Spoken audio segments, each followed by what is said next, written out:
Good morning guys! This is Jaylin Clarito and welcome back to my YouTube channel. Goodbye!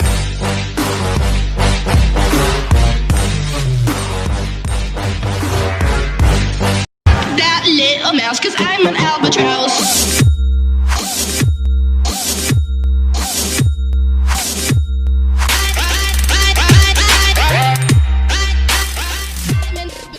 So guys, for today's video ay ituturo ko sa inyo or magbibigay ako ng some tips para doon sa kung paano ang dapat gawin upang hindi abutin ng expiration date yung ating mga products sa ating sari-sari store, especially yung mga hindi mabebentang mga produkto.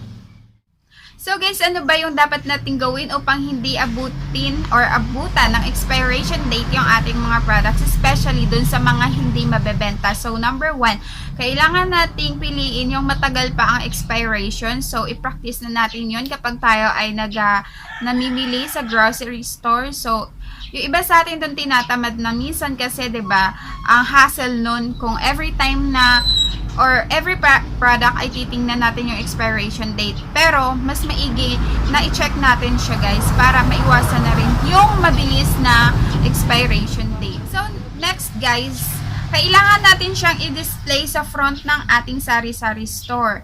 So, kasi kung, 'di ba, kung dito natin siya ilalagay sa hindi nakikita ng tao, so hindi talaga nila 'yun malalaman.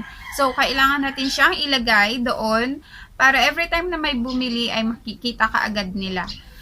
So, next, well, kailangan din natin siyang i-promote sa ating mga customers. Like, for example, sasabihin lang natin na, oy, may bago akong ganito na product. So, kailangan lang natin magbigay ng mga gandang feedback doon para ma-encourage natin yung mga customers natin na bumili ng ganoong product. So, guys, yung next kong technique doon ay hindi muna ako nagtitinda ng same product. Like, for example, magbibigay ako ng example ha. Yung magic sarap at yung ginisa mix.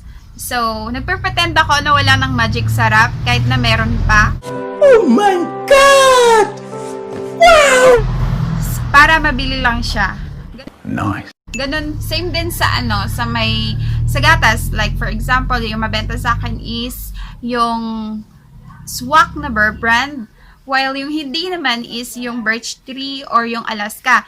So, next guys, pwede natin siyang ibenta sa mas murang halaga lang. So, alam nyo kasi pag binibenta mo yung product sa mas murang halaga lang, kahit na loyal sila doon sa binibili nila, ay magta-try sila kasi nga mura lang yung price ng product na ibinibenta mo. Okay guys, yung next naman, pwede tayong mag-buy one, take one.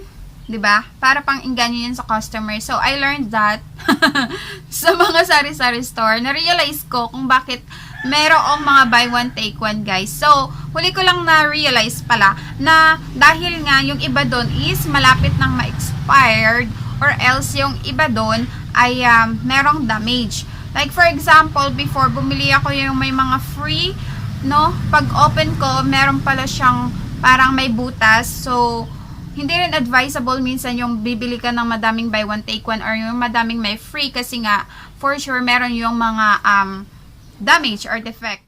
Okay guys, pwedeng hindi mo rin siya tutubuan. Kumbaga ibebenta mo na lang siya kung magkano mo siyang nabili. Ang importante kasi ay maibalik lang yung iyong capital doon or pinuhunan kesa naman 'di ba sa hindi siya mabili tapos masisira lang siya. So wala, nalugi ka pa. So, okay guys, yung next pwedeng pagka bumili na tayo sa susunod, konti-konti na lang, no? Kasi alam naman natin na hindi na siya mabenta, so, or hindi siya ganun kamabenta, so kakauntiin na lang natin yung quantity, no? Yung items na yon para, alam mo yun, para kunwari lang na may bibili, no? Para at least meron pa rin tayo. At yung pinakapanghuli ay pwedeng hindi na rin tayo bibili mismo ng product na yun kasi nga hindi siya mabenta, sayang lang yung pera, sayang lang yung ating pinuhunan doon kung masasayang lang din kasi hindi siya nabili. So, malulugi tayo kapag ganun. So, mas maigi kapag alam mo na hindi mabenta yung ganong product, wag ka na lang bumili sa susunod. So, meron din akong mga products dito na hindi siya mabenta at inabutan ako ng expiration date. Pero yung ginawa ko the next time, hindi na ako bumili or konti lang yung binili ko. Kasi from time to time talaga guys, meron talagang maghahanap ng ganong product. So, okay guys, bago tayo magtapos, ay gusto ko lang munang magkape.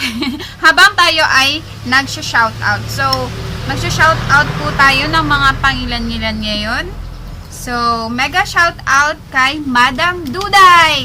So, I am so very happy kay Madam Duday because yesterday ay dumating na po yung kanyang Google AdSense verification PIN.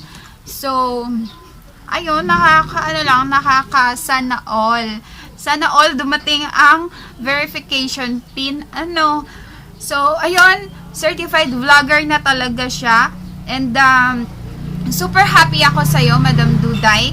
And, I think deserve mo naman yun kasi super imaginative ka, creative, and so very dedicated sa iyong ginagawang pagva-vlog. So, nai-inspire ako sa'yo is lalong-lalo na kapag nakikita kong masayang-masaya ka lang. Minsan,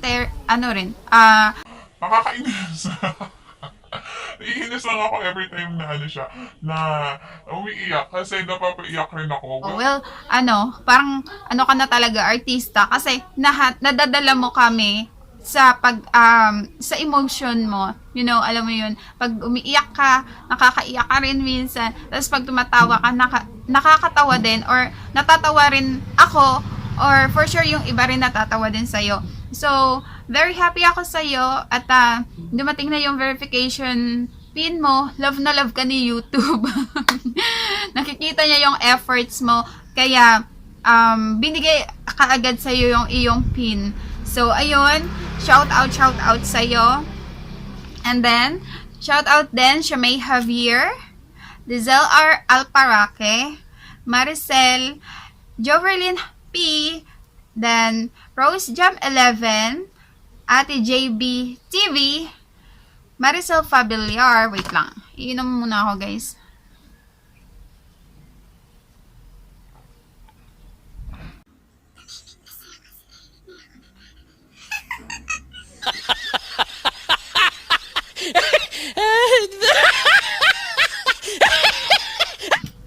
Okay, next. Shout out and Amor, shout out Angge TV, shout out ano ba to? Sulat ko, hindi ko maintindihan. Rafi and Anna Vlog, shout out Jaja Gorospe, shout out Rabia 31 Vlogs, shout out Anjo Salamilio, shout out Juvie Bagayo, shout out Lynn Nakwa, shout out Marvin Madelo, shout out Lovely Sabihon, shout out Mela Fernandez, shout out Maricel B Channel, shout out Mary Ann Hila, shout out June Tuazon. Shout out sa Robin Ryle Bakery. Kung gusto niyo po ng mga tinapay nila, mag-order lang po kayo sa kanila. Shout out sa aking ate. Shout out sa aking hipag. Shout out Rino Laboriante, my batchmate.